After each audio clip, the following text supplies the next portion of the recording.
Bonjour à tous et bienvenue sur ma nouvelle chaîne Le Monde des Anciens par Samina Italie 2, qui est la suite du Monde des Anciens par Samina Italie.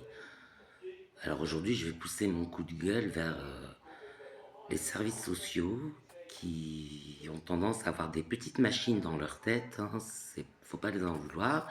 Ce sont des personnes vaccinées, vraisemblablement.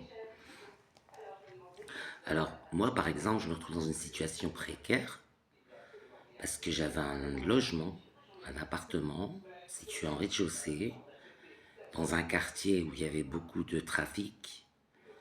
J'étais moi-même consommateur, donc j'étais pas étranger à ce trafic. Finalement, des narcotrafiquants ont pris possession des lieux, m'ont expulsé, frappé, si bien que j'ai dû dormir à l'extérieur de chez moi. Et, euh, et j'avais, et j'étais, et je n'avais plus de logement, mais je continuais de payer les factures parce que je ne pouvais pas les expulser parce que je les avais fait entrer la première fois. Donc la préfecture a refusé de les faire partir avec les forces de l'ordre. Donc je continuais de payer, mais je n'avais plus de toit. Euh, J'avais un appartement, oui, mais j'étais SDF. Donc, alors déjà, je vais remettre les choses au clair parce que c'est pas très clair dans la tête des gens. C'est pas parce qu'on a un toit sur la tête qu'on n'a pas faim, premièrement. Parce que je vois des services aller chercher les gens. Bon, dans la rue, on a plus de chances de trouver des gens qui ont faim, ça c'est sûr. Mais qu'est-ce que vous faites des gens qui n'arrivent pas à joindre les deux bouts, par exemple?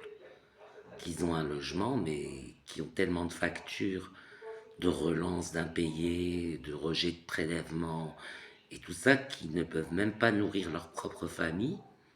Qu'est-ce qu'on en fait de ces gens-là? Donc, du coup, ça m'amène à vous dire que le profil type recherché par ces services sociaux, justement, c'est le toxicomane qui est SDF, parce que tous ses contacts, que ce soit famille ou amis, ne veulent plus l'aider parce qu'il n'y a aucune solution. Donc il dort sous un pont ou dans une tente. Il se fait expulser de tous les hébergements d'urgence parce qu'il se met à consommer son produit dans les structures alors que le règlement l'interdit. Quelqu'un qu'on ne peut pas aider. Alors à moins que j'ai envie de prouver, mais c'est pas le cas, que personne ne peut m'aider, je mérite tout autant d'attention que les autres. Et justement, les bénéficiaires qui prétendent avoir besoin d'aide, la plupart du temps, c'est de l'aide qu'ils ont besoin pour continuer de se droguer. C'est pas de l'aide qu'ils attendent, c'est continuer de se droguer. Alors bien sûr, s'ils peuvent économiser un repas, économiser une chambre quelque part, ils vont le faire parce que c'est des sous en moins à dépenser. Mais clairement, ce type de profil n'a pas faim, n'a pas faim. Ce genre de personne trouve toujours à manger. D'ailleurs, quand je me droguais, j'ai bien appris que généralement chez les toxicomanes, la nourriture c'est gratuit. Parce que personne n'en veut. Ils préfèrent se droguer que manger. Mais par contre, on leur en donne tellement qu'ils ne vont pas non plus le jeter à la poubelle, mais plutôt le donner à ceux qui ont faim. Et je me suis retrouvé dans cette situation-là, mais j'avais un appartement. J'avais faim. J'avais un appartement, j'avais faim. Alors est-ce que c'est impossible? Bah non. Non, c'est pas impossible. Mais vers qui se tourner quand c'est comme ça, quand on n'arrive pas à joindre les deux bouts? Ou quand, par exemple, je prends un exemple simple, j'étais chez ma maman, provisoirement, parce que j'ai quand même essayé de sauter de chez elle au troisième étage.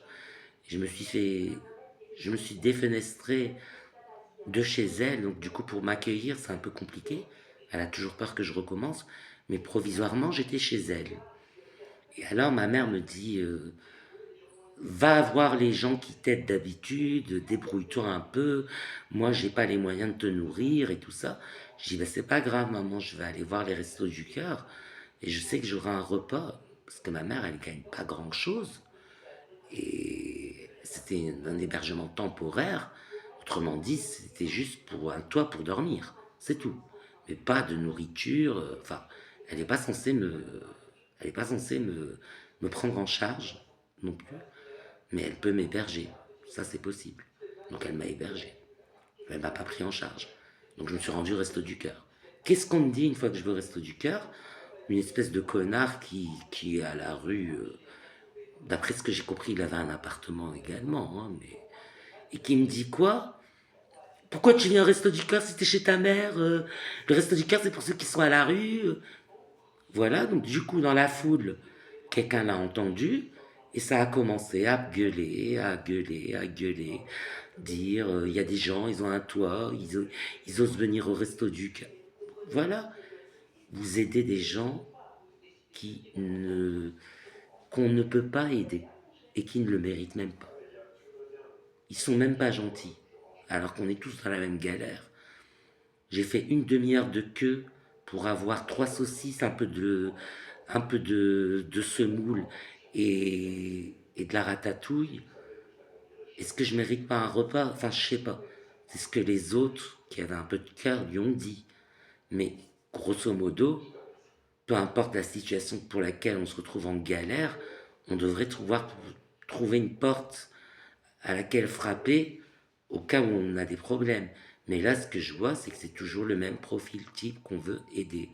Les toxicomanes qui sont SDF, qui ne veulent même pas d'un repas, mais qui sont bien là pour demander des sous, des euros, et, euh, et qui se sont fait expulser de chez tous leurs parents, de chez tous leurs amis, et qui se font même expulser des structures d'accueil, d'hébergement d'urgence, parce qu'ils consomment sur les lieux où c'est normalement interdit. Et c'est ce profil-là qui attire l'attention des services sociaux. Vraiment, bah, chapeau, chapeau, les services sociaux, de rendre service à des gens comme ça et de laisser les gens qui n'arrivent pas à joindre les deux bouts ou qui ont des hébergements provisoires chez X ou Y et de les laisser dans la merde. Chapeau, chapeau vraiment. Continuez comme ça et vous allez voir qu'un jour il y aura une révolution et vous serez même plus là pour le voir.